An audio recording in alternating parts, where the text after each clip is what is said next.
Welcome to Off the Cut, a podcast where we talk about building, making, and answering all of your questions. I'm Eric from Spenceley Design Co. And I'm Zach from Zach Builds. If you have a question that you would like us to answer on air, you can send it to offthecutpodcast@gmail.com. You can find both of us on YouTube, Instagram, and unfortunately, because we have to keep up with kids, you can find us on TikTok too. All right, now let's get into the show.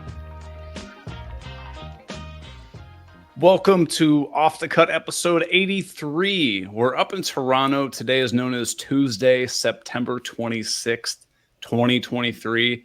But here in Ohio, today is respectfully dedicated to the food of the day. It's once again not a food. It's an event. It's breakfast. But I mean, this website is trash, so we get this stuff. But look, they had to come up with 365 items. I sympathize with the people who make the list. It would be the worst job in the world to have. Yeah. But we've got a special guest with us tonight. As a content creator, one of the biggest struggles we have is finding the time and ability to create captivating video. But we never run out of time to talk about how much we hate the Green Series podcast, available on all podcast platforms. Anyway, tonight we brought on a professional video editor to talk about what he sees on the opposite side of things and help answer some questions that you might have about how it all works. Now, this is usually the part of the podcast where I have some snarky intro. But Zach, because you know Brycen way better than I do, why don't you welcome our next guest? Well, everybody listening at home, this is Brycen Roy. Brycen Roy and I have been working together for the past 3 years? 2 years. And he's been behind the scenes on basically every single YouTube video that I've made. He's been editing, he's been doing graphics, special effects, color correcting. There we go. All the grisly stuff that goes on behind the scenes, he takes care of. So Eric and I thought it would be really interesting to have him come on and be a guest and, kind of talk about, what he sees from the opposite side of things. Because, it's really easy to be in the shop and just press record and kind of do your thing. But then trying to condense, the project we're working on right now, Brycen, what did I give you? Like 4 to 5 hours of footage? This one was, it's still like 3 to 4 hours or something. The last one was like 7 hours. So it varies. It could be short, it could be long, but yeah, we try to aim for that like 20-minute mark, 20 to 25-ish minutes. Yes. So cutting down, hours and hours, it can take a bit, right? But Exactly. And there's a real skill to it. It's not the easiest thing in the world. You have to have a lot of judgment about what to keep and what not to keep. Mm-hmm. So, yeah. So I guess the first question I know people are going to have is, somebody is getting started out on YouTube. They're using their phone, their camera, whatever it is. Mm-hmm. They have a myriad of clips, and then they start editing, and they're like, oh my gosh, this is a nightmare. I want to hire a video editor. Mm-hmm. What does that maybe look like? And I'm sure you have a depending on who you work with, but how would you typically onboard somebody or coach them or be like, hey, here's what I can do for you, like the pros of having a video editor? Oh, I know Zach can probably speak on this. The big thing is he has more time to film videos and stuff because I'm doing a lot of the behind the scenes grunt work where I cut down the hours and hours of footage, right? So he doesn't have to worry as much about that. And with the setup that me and Zach have, we have a linked server that he has set up. So I can literally save the project and say, hey, Zach, pop in, take a look, see if you like that. And then he can tell me what he likes. I can change it, or he can even just change it if he wants himself. So that's a really good setup that we have going. Yeah. And we're pretty collaborative on it too. Brycen will a lot of the time work for a few days on a project, and then he'll say, hey, Zach, take a look at it. I'll take a look at it. I'll make notes. I'll make changes. And then based on what I say, he'll go back in and finish it off. And, we maybe do a few rounds of stuff like that and try and hone in on it. But it's a very collaborative process, which is good for me because I like being involved the whole way through. But the 100%, you hit it the nail on the head right off the bat. The biggest thing for me is that I don't have to be editing anymore. A month ago, you went on vacation. You drove across the country, right? Yeah. And I had to edit my first video start to finish.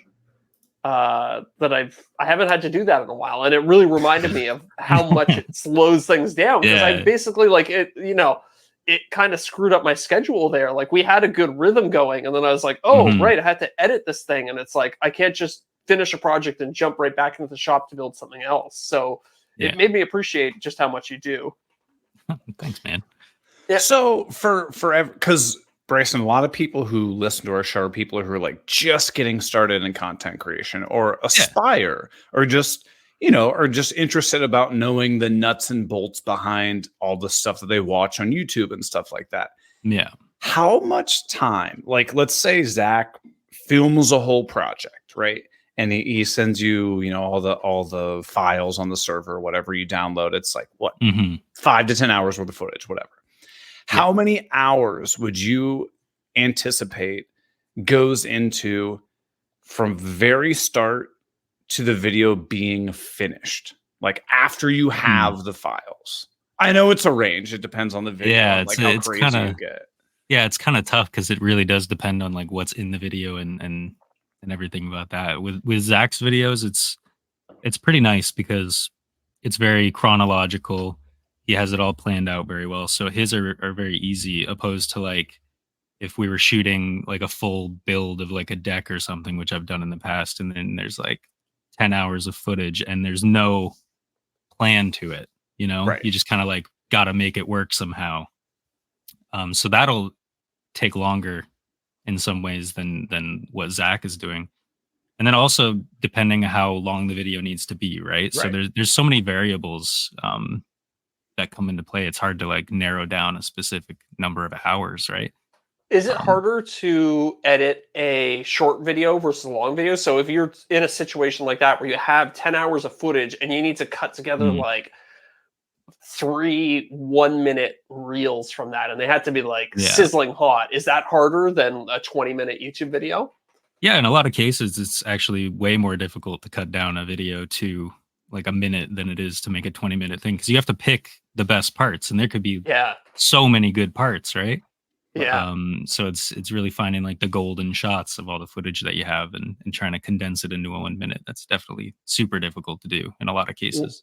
Whereas I think with like a 20-minute video, it's like you don't have to find the golden shots, like you're saying, right? It's more like you're trying to tell a story, and if one shot is slightly out of focus, it's like, okay, well, it doesn't hurt the overall narrative. You can keep going with it. Yeah, but like I remember that Infinity ad that we did last year.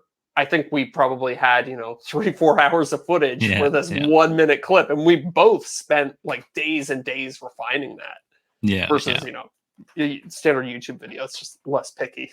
Yeah, and it changes with the brand too, right? But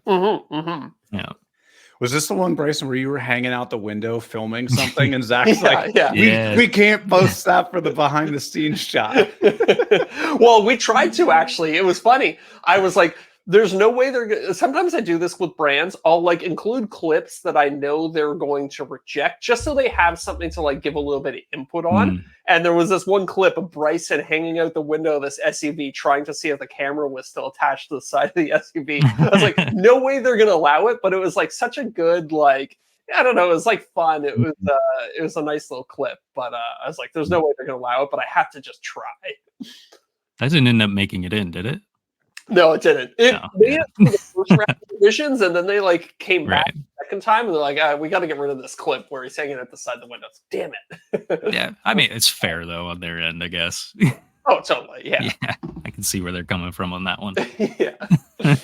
So talk a little bit more. I know you have, Zach sends you video clips, you edit them, and help create videos, help create compelling stories. But you also are a videographer. Yeah, true. Yeah, I would say I'm more of an editor than a videographer, but it's kind of like I dip my toes into everything in terms of the content stuff, because I went to school at Loyalist College, and they do like overall everything. They even go into TV, which I was never really into, the live stuff, like cutting cameras and all that. It's a bit more stressful in that situation for sure. Yeah, totally. But yeah, no, I guess I'm just more of a video editor, than for sure. But camera. you've come out to film with me probably definitely like dozen times or something like that over the years. Yeah. Yeah, I like holding a camera for sure. It's just like when I compare myself to some of the other guys in the company that we started, specifically Sean, he's got like camera ADHD. Like he is thinking like 20 shots ahead. He's like, we could do this, we could do that, we could do this move, we could, he's doing all that stuff. And I'm like, I'll just point here and it's a good shot, it's usable. I'm not thinking of all the extra stuff that he does. That makes things a bit more, cinematic and all that too, right? Well, I think that's maybe a good point to transition into. So you don't just edit for me, you edit for other people, but you also have your production crew, the Unbound Vision. So tell us how it all fits together, I guess. How like editing and who does what and all that? Yeah, exactly. Like, so you guys do, not only do you do content creation for yourself, like you have your YouTube channel and you have the videos you make, but you're also out there filming weddings, filming commercials, doing commercial work. So yeah. So it's the nice part about it is everybody went to the same program, so we all have that like all around knowledge of everything. So we kind of have things that each of us specialize a bit more in, and have a bit more interest in. Like I would say, editing for me. Sean, again, camera. So there's the idea that if the person who specializes in that can do it, we're going to put them in that position.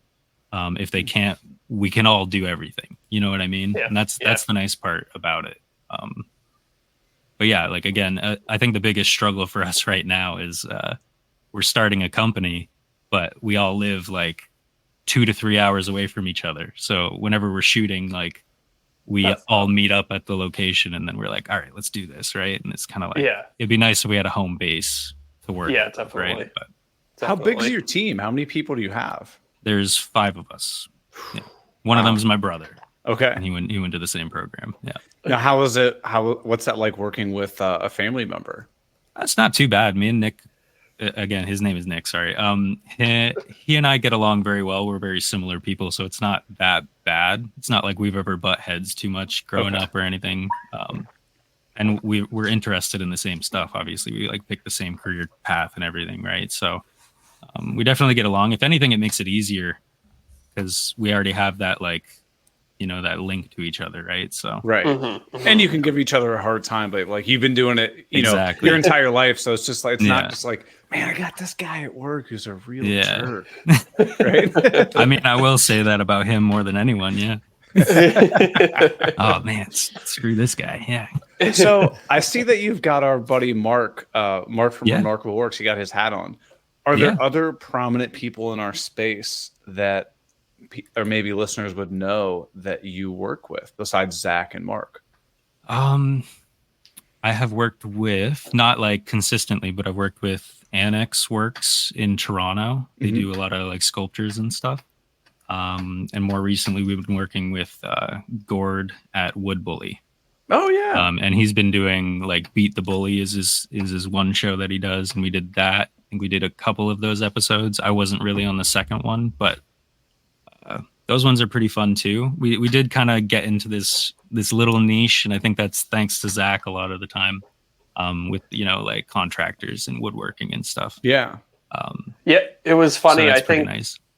Brycen emailed me a couple of years ago, and at the time I wasn't making any money from YouTube, so I don't know if I responded or maybe I just saved it for later. But at a certain point, Mark came to me. He's like, I'm thinking about hiring a video editor. Do you know anybody? I was like, This guy emailed me a little while ago. Like, I'll pass on his contact information. You can see if you can work something out with him.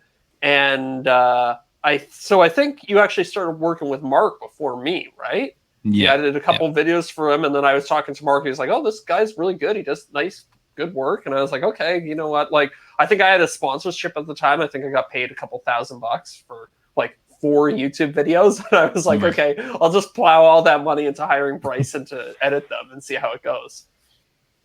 Yeah, that was it was pretty funny. Yeah, I emailed you after I saw the desk build that you did, the computer in the desk, and I was like, I was kind of like into that idea. I was like, maybe I'll build my own computer and a desk, and I I didn't really end up doing that, but I was like, Not you know yet. what? Shot in the dark. I haven't, like, Zach was one of my first people that I really worked for consistently. Like, shot in the dark. I'm going to email him, thinking at the time probably won't hear back, but it's worth a shot, right? And you did answer, and you were like, I'll keep you in mind. And then a few months went by, and then I got Mark, and we worked on a Toyota ad, I believe, for a truck. Oh, that's what it was. I remember seeing that video and being like, okay, that is a well edited piece of content. So I was like, okay, there's no way Mark could have done that. Yeah, exactly. Well, but it's kind of true, like, you know, and not to disparage Mark or anything like that, but I just remember seeing that video and I was like, damn, that is like really, it was like a step up from what his normal content was. I was like, oh yeah, I want that for me. Yeah, it's different when you have multiple people too, right? Like he would not be able to do that alone. Doing like a truck thing and be all on tripod, that wouldn't work as well, right? I did that same ad. I did it alone, and it was a nightmare. Difficult. I hated every second of it. Oh yeah. Oh, can you imagine setting a tripod? Be like, oh, I gotta drive around this corner. Okay, now I gotta get out of the truck, exactly. But it's like a busy street, and then like people are honking at me, and like, oh my gosh, like what if somebody steals my camera when I go drive like 100 yards down the street? Like this, you got like a $5,000 camera just sitting on a tripod with nobody around. Somebody was like, cool, I'll take this, right? That's exactly what I did. It was horrible. Gotta be risky with the camera. I remember I was driving, and I think Nick at the time, he was there at the shoot with us. He was sticking his whole torso out the car and getting a shot, holding his like the expensive camera out the car, getting a shot of the truck. And you got to do that sometimes, right? Right. Yeah, totally. Gotta risk it with the shot. Have you guys ever had any times where you're out like filming something and you had a catastrophic failure, like you like dropped the camera, ruined like a $5,000 lens, or like cracked your body or something like that? We haven't really had any gear mishaps too much. We had like technical issues, like on the most recent wedding that we shot. During the ceremony, we have I think we had 3 Canon R6s going, and it was a hotter day than expected, and they were all starting to overheat at different times. Luckily, we got what we needed out of it, because when one camera overheated, the other one would have cooled down in time. So we were like kind of rotating. Who was recording? I never even thought about that. So stressful. It was definitely, and I missed the kiss, which I was like, I thought I had like one of the better angles for it. So we didn't end up getting that angle of that, but that can be pretty stressful. So I think Sean invested in an external recorder to take a little bit of the load off the camera. So you should have told them just buy a Sony. They don't overheat. Yeah, that's right. I was shooting on Canon, being a Sony guy myself. Like I like both, but it's a bit difficult juggling the settings when you're used to one and then you go to the other, right? But, or just knowing how the menus work. You're like, I flopped through this menu. Like I've got a Panasonic GH5. I don't love it, to be honest with you. Yeah. I knew nothing about cameras. I was like, oh, I know somebody else has this, and I bought it like 3 years ago. Autofocus is trash. Yeah. About the only thing that camera has going for it is that it has dual SD card slots on it. Yeah. That's nice. That's about it. It shoots a nice image. It's a good looking camera, but yeah, I don't know how you film all your videos without decent autofocus. Everything is manual focus.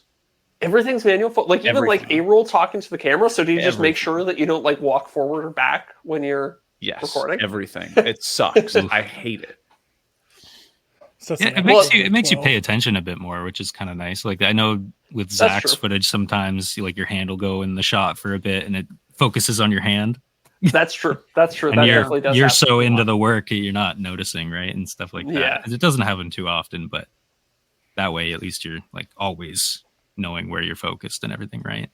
Honestly, even if I had a camera that had autofocus, like good autofocus, I don't think I would use it because I'm so used to, setting up a shot on the tripod, then like, pressing my finger on where I want it to focus and then locking it there and like that, because I'm setting up a shot for a specific focal point. Because I don't have somebody working with me carrying the camera, like making dynamic shots. If I did, I absolutely would want autofocus. Yeah, I think Brycen actually brings up a good point, and I think it's probably a good lesson to listeners. you shouldn't really use autofocus unless you need it. So I think the way you do things, Eric, is right for, the majority of things. It's like set your focus, do the task, and then move the camera. Because a lot of the time, you do, like, your hand goes in front of the camera for a second, it tracks onto your hand, and then it has a hard time finding what it was focused on originally. So unless you're, talking to the camera and moving around a little bit as you do it, there's not really much reason to have the autofocus engaged. Right. So Brycen, as woodworkers, makers, contractors, inherently, we know nothing about video editing. We just fumble and stumble our way through it. What are, like, can you think of like a couple tips that, like, if you do this, this will really help your videos or something like that? Oh, yeah. Good question. Yeah. Let me think about that. There's white balance is one of the big ones I can think of. Yeah. A lot of people just throw it on automatic. I do that a lot of the time myself. But if you're shooting like in the same area, if you white balance on an actual like sheet of white paper or something, then all the shots will be consistent, which means if you want to color it later, you just throw what you want done over pretty much all of it. Whereas if you have auto white balance on, between the shots, it could change. It could think that the temperature is different. So you can't put the same like color effects and stuff on each shot as much. So what that basically does, so explain like what is white balance to somebody who knows nothing? Yeah, white balance is it's like the color temperature, I guess, is what people base it off of. But it's basically like how warm and cool the lighting looks in a shot. And you want your whites to be white in the shot, right? Right. So you'll set the camera to make sure that, like, say the sunlight is a different color temperature than the orange light that I have in here. Sunlight is white. A lot of people think it's orange, it's white. It's just because of the atmosphere, depending what time of day it is. If it's golden hour, like sunset, it's going to be a lot different looking than if the sun's directly above you, right? So you got to make sure your camera matches that color, that look. Make sure your whites are white and you're not. Here's a good example: as I edited a video where the cameraman wasn't super great at camera. He didn't know the settings very well. And it was a pool that he was shooting at. And because he didn't white balance, it looked like everybody was swimming around in like urine. So I had to, in the computer, you can bring that back to a degree, depending on the camera you're using. But sometimes it's too far gone and it's just going to look, no matter what you do, just terrible, right? So it's just super warm. And did everybody's skin look like bright red too? Yeah. There's a lot of things that look pretty rough. Yeah.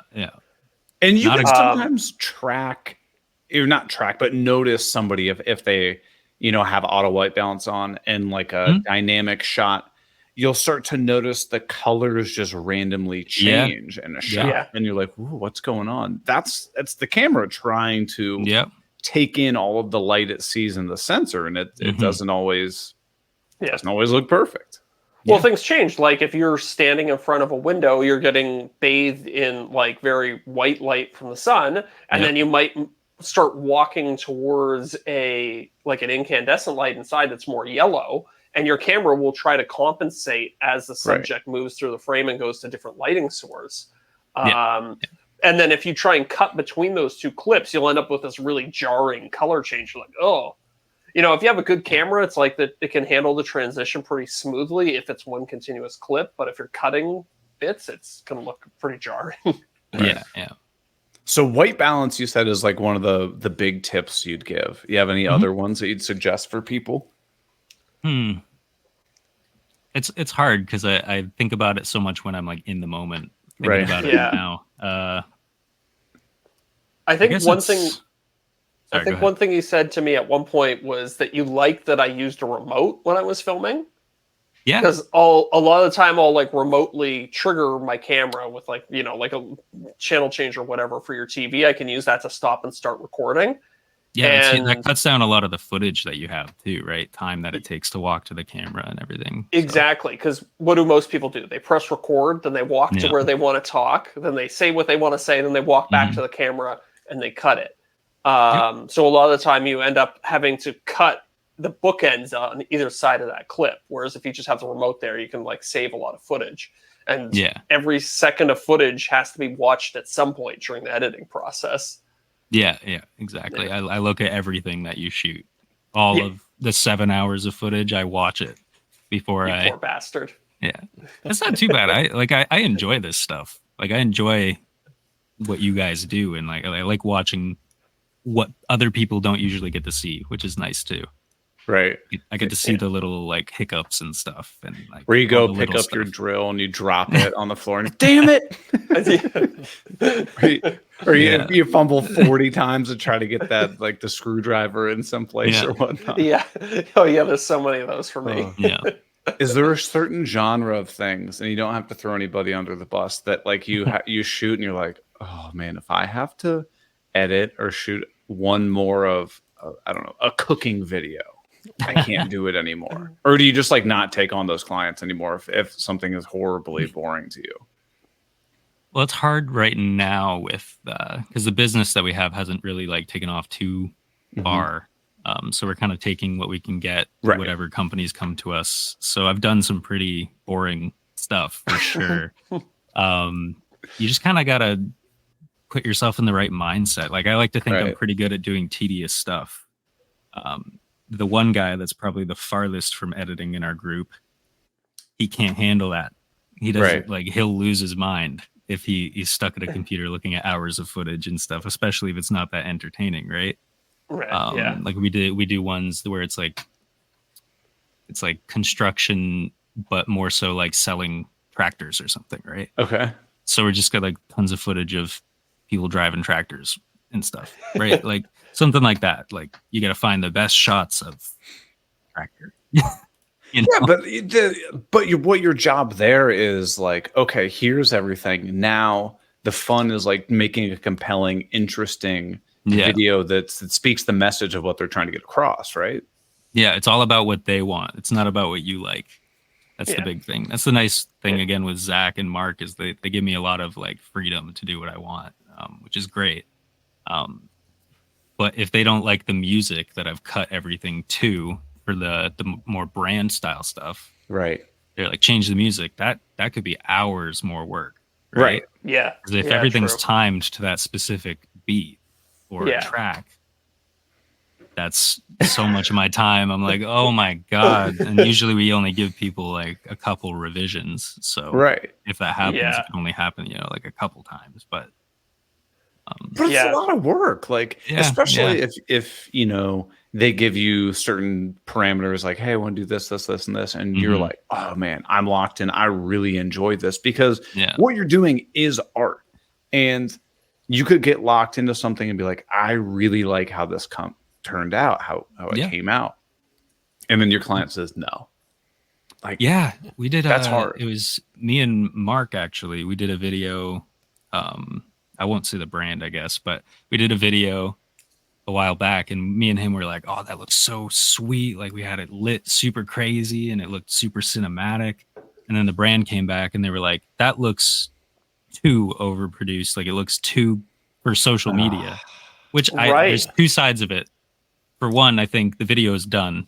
It's sick. Just post it. You know what I mean? Because we had to make a whole new one. But I think their mindset was in the headspace of like, people usually skip ads online, right? So if they see something that looks like a very well produced ad, they're gonna skip it right away. But if it looks more like, me or you would have done it on our phones or something, people might watch it longer, right? They get hooked into that stuff a bit more nowadays. So that makes sense, though. I mean, especially with the onset of like TikTok and all this other garbage media that's coming out, like it's this video filmed with like a potato with these horrible like random text box slapped on top of it, but they get millions and millions and millions of views. But if you go through all this work to like shoot something really nice, edit it really nicely, somebody's like, this is weird, like I'm not used to seeing this, so they might just assume it's not the content that they want to watch, right? Which is probably really challenging. Do you ever struggle? Yeah, do you ever struggle with that, Brycen? Like, do you ever want to? I think generally for YouTube, like, we try and put our best foot forward. Like, we try and make the videos look nice and look well produced, but when it comes to other social media stuff, like I'm kind of coming back around to this kind of raw take on things. Like sometimes you don't want things to look overproduced and shot as well as possible. Yeah. So yeah, do you ever struggle with that? I mean, outside that instance with Mark, has that ever been an issue for you? Well, I think it's like with almost every project, again, with like the client work, it's what they like, right? Yes, it's something like they come back, like sticking my head out the window, like we really like that for that one ad. It's something that you can't fight with them on most of the time, and you're like, oh, that's something I want to show for like my portfolio, and then it ends up getting taken out and stuff, right? So it's kind of like always around in some aspect, right? But something you just gotta deal with. Yeah. Is it ever like, I don't know, is it ever painful for you? Like you're almost like, it's almost like asking like a black belt karate master to perform at a blue belt level, right? Because you went to film school, like you want to create like proper films. But the way social media is trending right now, it's more towards this like uncut, raw amateur look. So do you ever struggle with those two? Kind of. We're in this weird thing where it's the most accessible it's ever been to make content, right? And me and my buddies there, we are filmmakers. We want to make films, movies, right? Like more scripted content. But that's not really where things move. It's really hard to do that. So we're falling into this making content online, which again, the production value, you kind of have to like gauge what's worth doing and stuff, right? Especially trying to make it into a career. Yeah. So yeah, all we want to do, like we were just talking about, let's make like a Star Wars film or something, right? But it's just like, how do we do that and then not think about making money somehow somewhere else, right? And stuff like that. Yeah. It all comes down to money at the end of the day, right? So yeah, but it's hard because I mean, like I'm sure I've got to imagine making a movie is, like you said, it was your ultimate goal, right? Some hour and a half, 2 hour long content. But then like a step below that is probably like, maybe a long form YouTube video where it's like you can kind of get that excitement of what you're going for, create a story, tell something. But then on the very opposite end, if I'm like, hey, Brycen, I need a 15-second reel for Instagram, you're like, oh, right? It's probably not as exciting. Well, it's not too bad either, because when it's 15 seconds, there's only so much you can do. It doesn't usually take too long to put together, right? So it's like quickly spend a little bit of time, put it together, and then you move on, right? So it's not too bad. What we tend to want to do is short films more so. Okay. Because you get to tell a story, but you're not stuck on one thing for too long at the same time, right? Yeah. And you'd be surprised how much goes into just like a 10-minute film too. Like it's crazy. Yeah, it's gnarly. Like I've done 2 short films and they were both in college. It's been a while since I've done anything, but it was very stressful. Like I couldn't tell you what happened on the days half the time because I'm like so in it. I'm like, what happened? Like blink and it's over, right? But yeah, no, it's all about who's around you for that kind of thing too. Like we only had 2 days for both films, and it's like if you have the right crew, it's fun and easy and everything, right? It's kind of like I don't know if it exists as much in the US as it does in Canada, but it's very big for people to make short films. Like my brother-in-law is an actor and he's made a couple short films. I have my friends who work in a special effects studio, and what they do a lot of the time on the weekend is they write and produce short films. Yeah. And then, shop them around to different like film festivals and stuff like that. So yeah, it's its own little industry. It's kind of like it's the come up for filmmakers, right? Yeah. I think it was Maze Runner, the guy who directed it. He was super young at the time. Like he was like 21 or something, the guy who directed that. Oh, wow. I didn't know And it's all because I think it was 3D animated, but he had posted a short film on YouTube.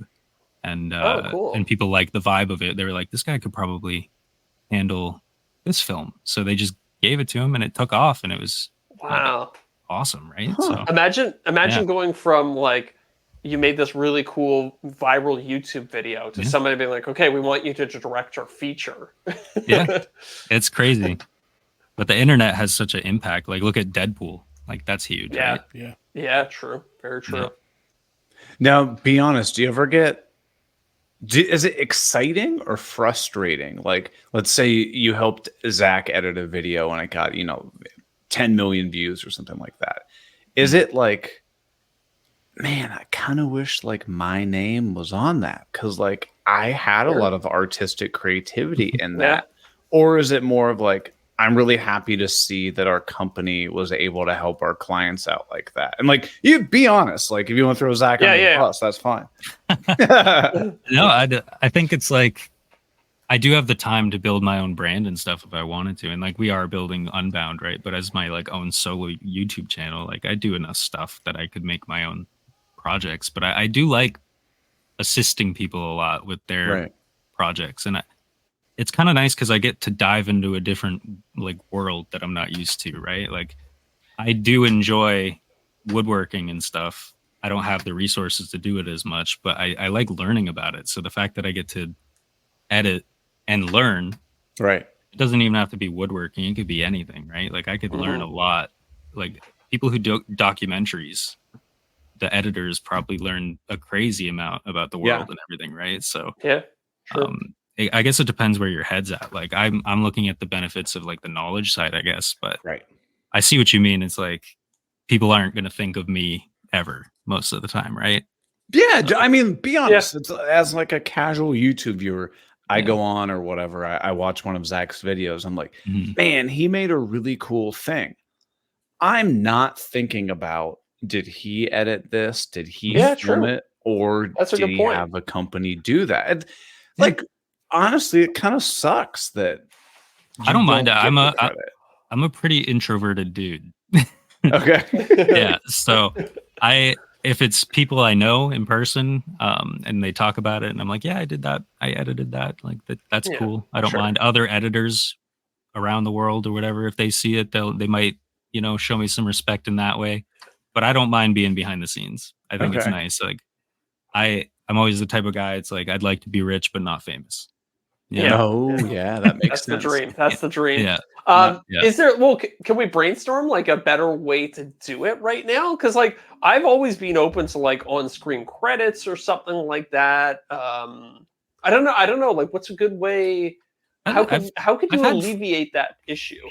I've had funny ideas that we could do, but like I like the way we're doing it. Just like a link in the description. But I've had funny ideas where it's like, you say something referring to me in the video while you're talking to the camera, and then I set up shot while I'm editing, and I like look back at the camera and answer you.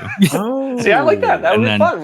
We could do stuff like that. That's the fun part about YouTube, is you just get to like have fun with it too, right? So a lot of the time I will actually include notes to Brycen in the actual footage. I'll say, okay, Brycen, after I'm done this like talking bit, let's transition to this clip where I'm like cutting the thing over here. Which helps a ton. I love that stuff. Yeah. Or you could like drop something and you'd be like, "Oh, Brycen, make sure you edit that out when you edit this video." Like people, I think that ad, like that's funny, but also people are like, "Oh, there is somebody behind the scenes helping them." For sure, sure. I think I've introduced Brycen as like a character in a couple videos, like the one where I made the skateboard one for you for sure. I'm trying to think. I guess he didn't really come up in the Christmas special one where we went to the parking lot. Nope, I wasn't in it. No, not really. Yeah. But again, like I don't mind that. Yeah. Fair. Yeah. Oh. Yeah. Are you guys gonna do that again? How was that experience? I liked it. I don't know. It was very draining. I was done at the end of that day. I thought it'd be more exciting, but it was like it was cold. It was it was a long day. Yeah, we were sitting there waiting. We didn't want to go up to just like anybody, right? Because we don't know who if they're going to use the tools. We were looking for people who like had supplies, looked like they were about a big project, right? Like maybe you can use this tool for the project. So there was a lot less of those people than expected. I think that was the big thing. We were just sitting and waiting for a while, like to find the right people, right? That looked like they would use it well.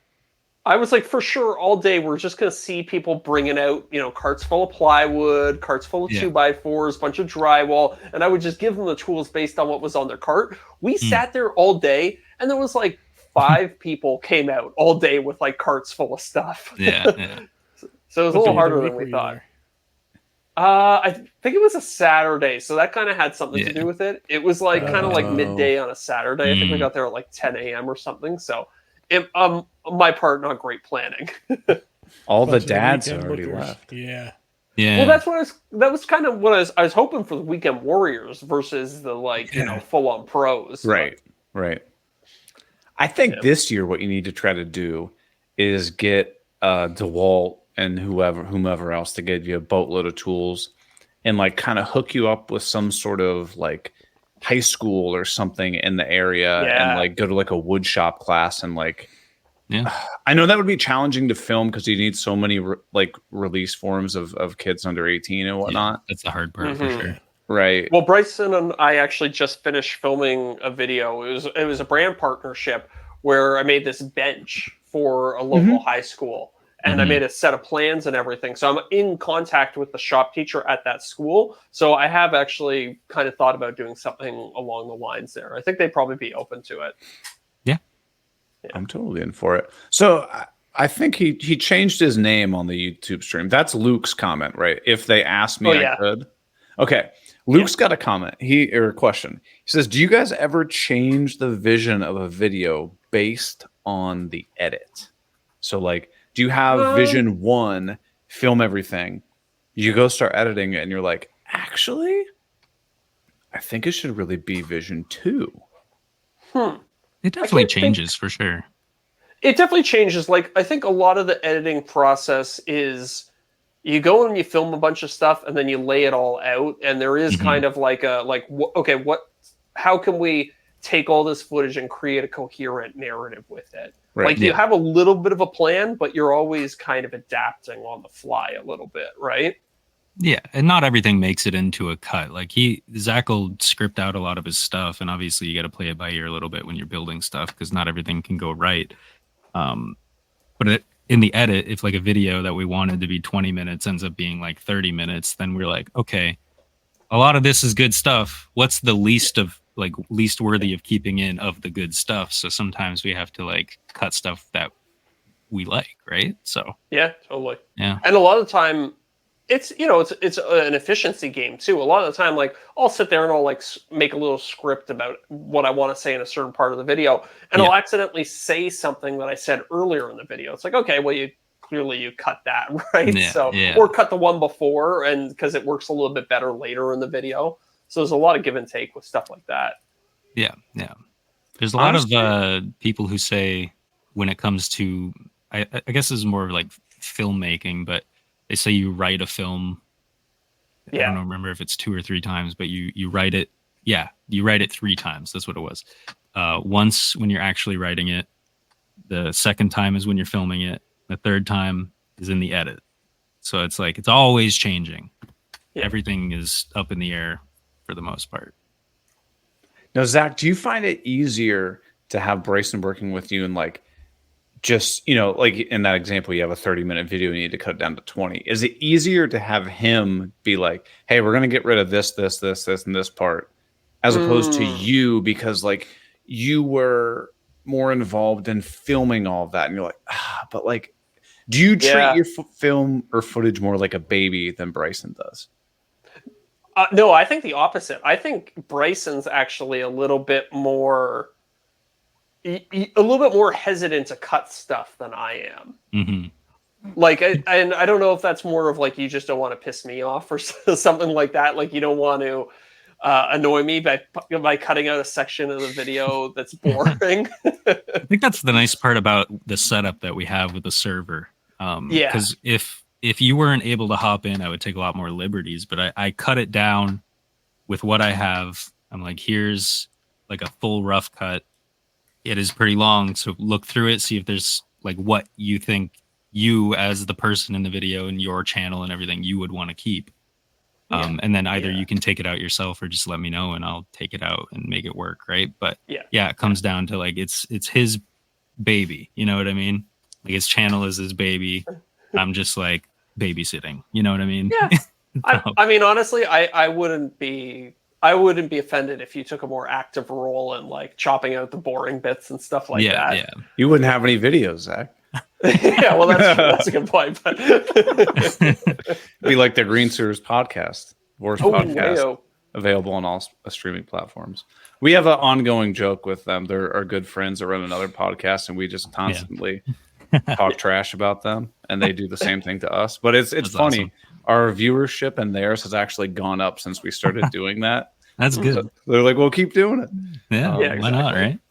So Luke's got another question. He goes, "I know that they have to work together, but is it the edit that makes the video, or the idea and the creator?" I'm not sure I completely understand the question. So, I mean, I think I definitely go into every video with a vision of kind of like how I want it to look. But then, like, I think Brycen adds a lot to it. Like, he finds jokes in stuff that I didn't even know were jokes, or moments. Like, he has this eye for, because I was there and I filmed something. It's like a little bit. It's kind of been there, done that. But then he sees it with fresh eyes. He's like, oh, that's a funny moment. I'm going to isolate this and I'm going to make it like a little gag in the video. Yeah. I have no eye for that because I'm like, oh, that's a little screw up that I made. And who cares? Let's just cut this out and move on. Right. So I think it's actually kind of beneficial that like I have this vision and then he comes in almost as an outsider and adds his flavor to it. That makes sense. I mean, I think what Luke's kind of getting at is like, if you have trash input, like basically all the footage and there's no story, that's just trash. And then Brycen, you receive that trash input. It's really hard for you to make something compelling. Now, could you make it a little bit better? Maybe, but you need to have good input and able to get good output, right? Mm-hmm. Yeah, definitely. Like I can take whatever footage I get and probably turn it into something, a little better than even what I would have expected seeing some of the footage. And what some projects I have worked on have been like that, especially that one white balance one. That one was pretty rough. But in terms of like Zach's videos, like he always has a script. Like I can see in the shared folders, there's the script. He hasn't shot anything yet. And sometimes I'll take a look and some videos it's very planned out. And some videos it's like, here's the rough idea, because you never know how the build's going to go. Right. Yeah. So I would say like for your videos,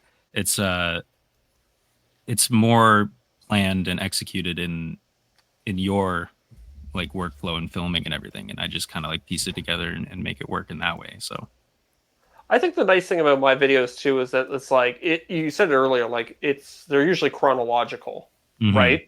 You start with the intro, which is like the premise, and I kind of say everything that I'm going to do in the video in the intro, and then you do it, and then there's the outro, right? So there's like we have like a pretty good structure. It's pretty rare that I'm just dumping a bunch of footage on Bryce and I'm like, hey, craft this into coherent narrative. Figure it out.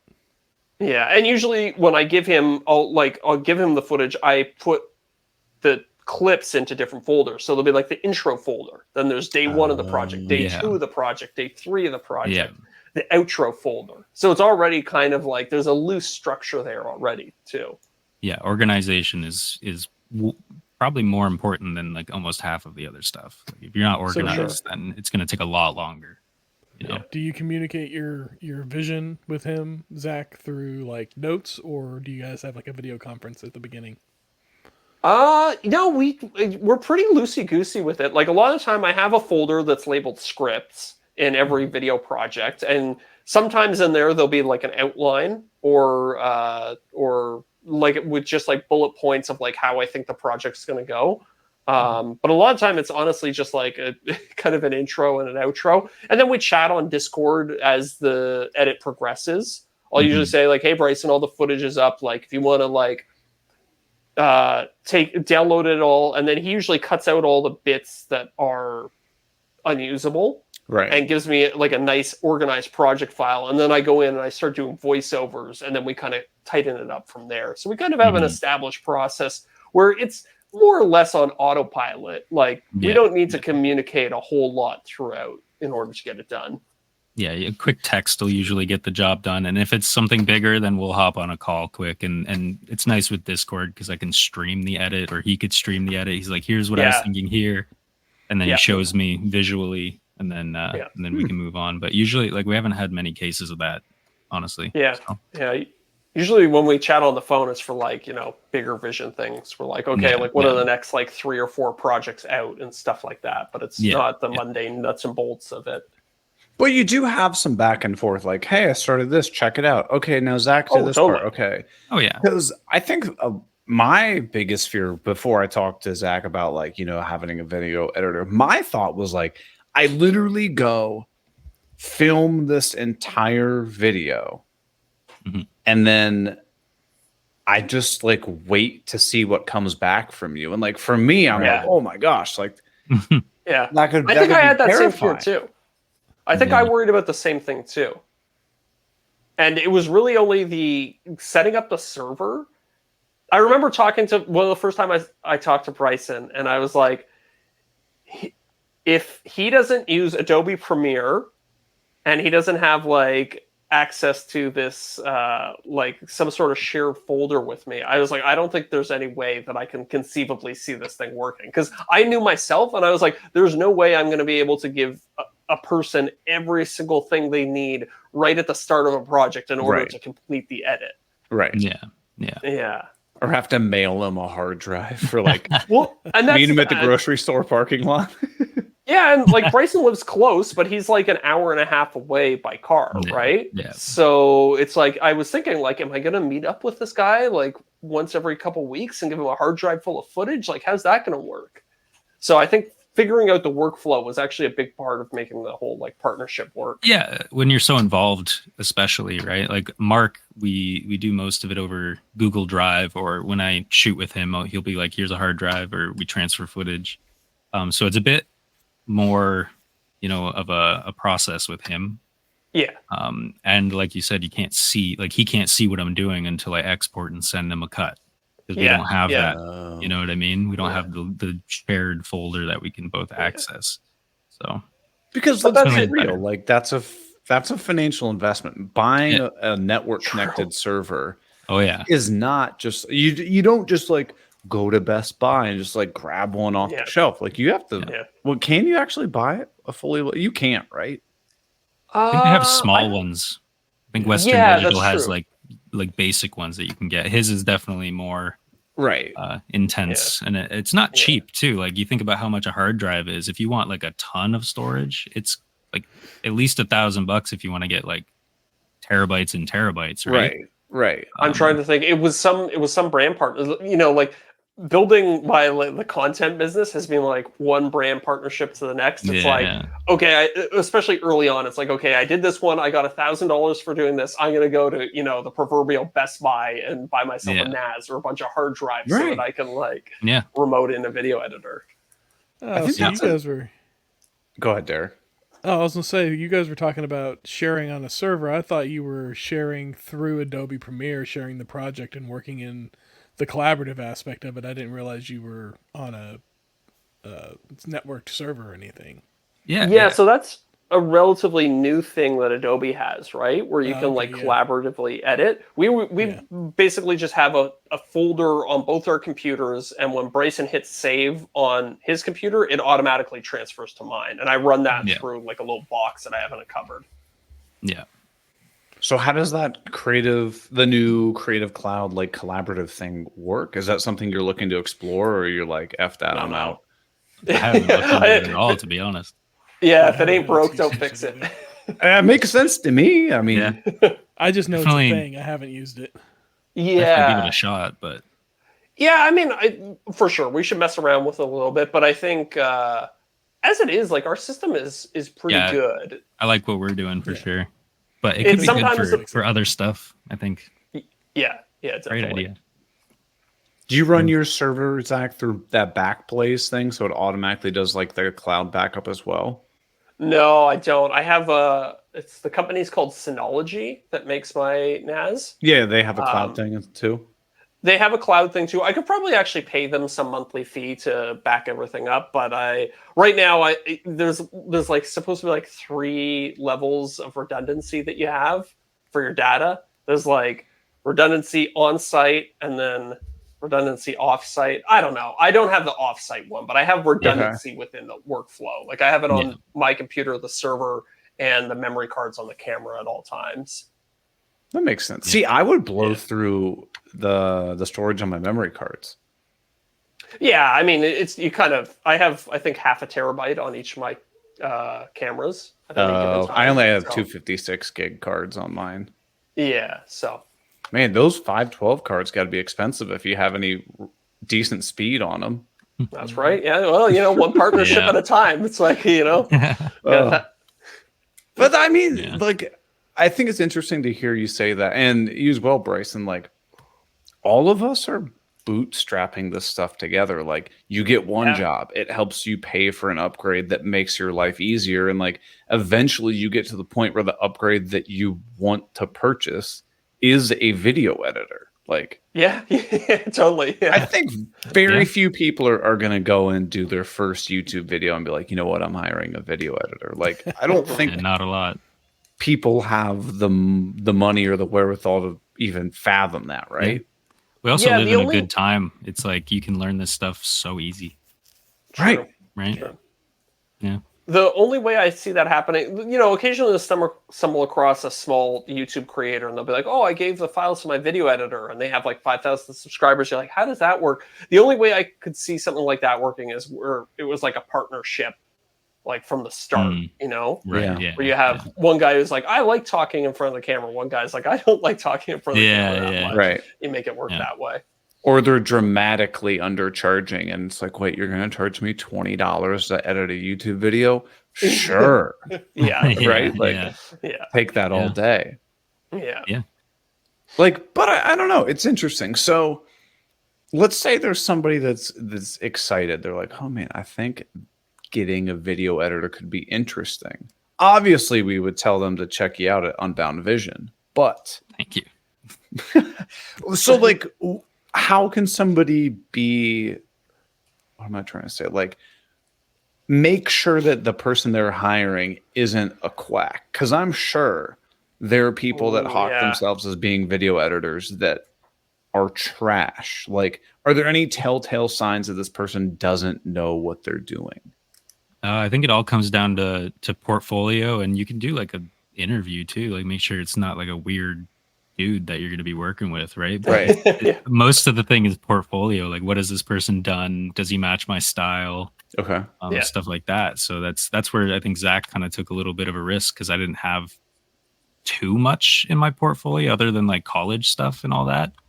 Okay. So that's really good. And then I think because he saw what I did with Mark too, he's like, okay, this guy knows what he's doing. It's all about what have they done, which it's kind of like a double-edged sword, because you could be passing up people who are awesome, but they just haven't done a lot yet, right? So but it's kind of like a resume, right? If you're like, exactly. Where have you worked before? And you're like, I haven't worked anywhere. It's like, okay, well, I don't know if I necessarily want to hire you because I can't see the work that you've done. But it's not unreasonable for me to be like, all right, Brycen, send me, 10 projects that you've done that you really enjoyed and that you're proud of, and let me check those out. And then if I'm like, if I feel like those are compelling pieces of media, then I'd be like, this is probably a decent person to bet on, right? Yeah. Okay. It's good. You can also go, like, we talk about college, like my professors were super engaged, and they would tell us about people who reached out to them too. It's like, if you go to a professor of a school and say, hey, I'm looking for a video editor, if you know any recent graduates who are good, and you know what I mean, stuff like that, you could always find people fresh, right? Yeah. Makes sense. That's good Makes sense. We have one last go ahead, question from Luke there. So Brycen, he wants to know, have you ever had anyone that wanted an editor but didn't want to give up control or was overbearing during editing process? Yeah, I think there's been brands and stuff, especially early on when I wasn't like as stiff about having just like 2 revisions, right? Right. So Even I'd be burned by that.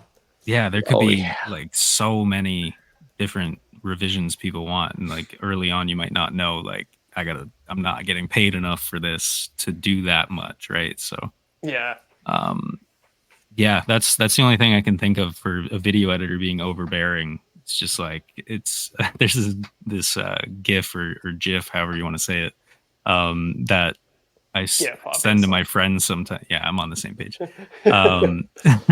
Where Wait, what did we land on? I'm a GIF. Oh, it's person. GIF. It's got to be GIF. Oh, GIF is peanut butter. Right. Yeah. If you say GIF, I'm gonna strap you to a rocket and fire you into the sun. You're gonna get a Christmas GIF. Yeah.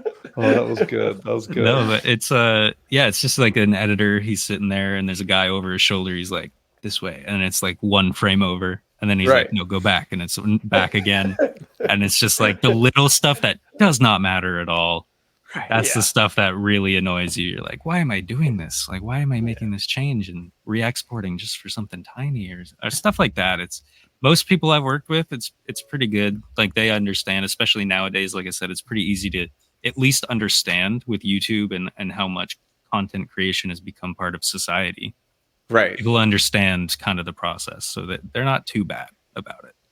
I think actually it helped me to be less picky, because when I was editing the videos myself, I would stress about that frame one way or the other. Yeah. And then when I kind of let go of that and then had Brycen do it, I would come in, I'd be like, yeah, this works. It's all great. Like it all flows nicely. It's all like blah, blah, blah, blah. Like I was less precious about those little details because I could just come in and see this finished video. And like, yeah, this video's sick. It works well. Yeah. Derek, you had a question? Yeah. So, what were we talking about? The overbearing clients. Yeah. You were talking about the frame going back and forth and why am I doing this? Do you find that it's more so that the client actually thinks it should be that way, or that they just want to exert some control in the process? Some people just like being involved, right? Like they're like, I want to make a change, but I don't know how or what to say, right? It's like there's another video I saw. It's like a girl brings her drink back. She's like, there's not enough of syrup or something in it. Brings it back, doesn't do anything, stirs it, gives it back. She's like, that's better. Yeah. It's like the exact same drink, you know what I mean? Some people just like to do that, and I don't. Yeah. Like you just got to put up with it, right? Some people are just like that, but that's funny.